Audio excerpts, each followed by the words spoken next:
তার সমস্ত নেতাকর্মী রেখে চোরের মতো হেলিকপ্টারে করে পালিয়েছেন।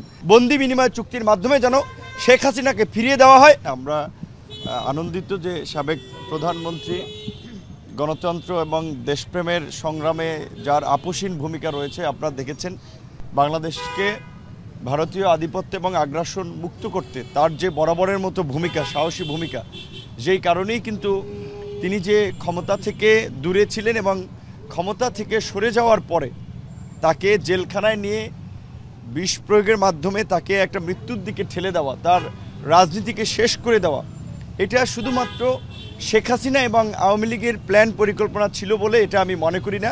এটা নিশ্চয়ই বাংলাদেশে আগ্রাসন চালানোর জন্য ভারতেরও একটা সমর্থন ছিল, যার ফলেই তিনি একেবারেই সমস্ত রাজনৈতিক দল, দেশের মানুষ, এমনকি আমাদের অনেক বিদেশি রাষ্ট্র যখন বলছিল যে উন্নত চিকিৎসার জন্য তাদের দেশে যদি সাবেক প্রধানমন্ত্রী বেগম খালেদা জিয়া যান তাকে তারা চিকিৎসা ক্ষেত্রে সহযোগিতা করবেন, কিন্তু বাংলাদেশে ইন্ডিয়ান হাইকমিশন কখনোই খালেদা জিয়ার চিকিৎসার প্রশ্নে কিংবা বাংলাদেশে অবাধ, সুষ্ঠু, নিরপেক্ষ একটা নির্বাচনের প্রশ্নে দেখবেন কখনোই তাদের অবস্থান পরিষ্কার করে নাই।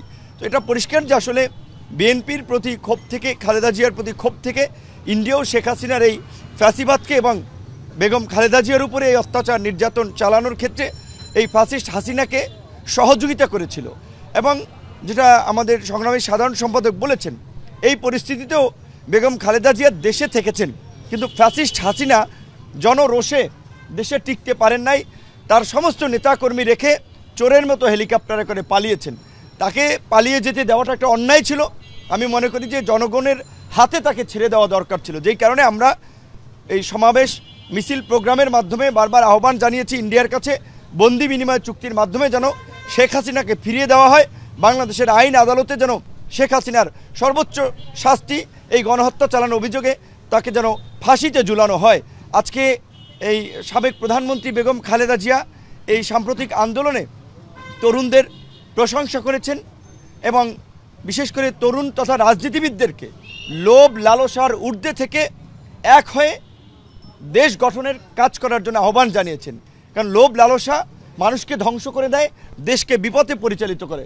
কাজেই তিনি বিশেষ করে এই বিষয়টির উপরে জোর দিয়েছেন যে এখনকার রাজনীতিবিদ এবং মানুষকে লোভ লালসার ঊর্ধ্বে থেকে দেশপ্রেমের জায়গা থেকে কাজ করতে হবে, দেশ গঠনে সবাইকে ঐক্যবদ্ধ হয়ে একসাথে কাজ করতে হবে। তিনি দোয়া চেয়েছেন এবং তিনি তরুণদেরকে ধন্যবাদ জানিয়েছেন।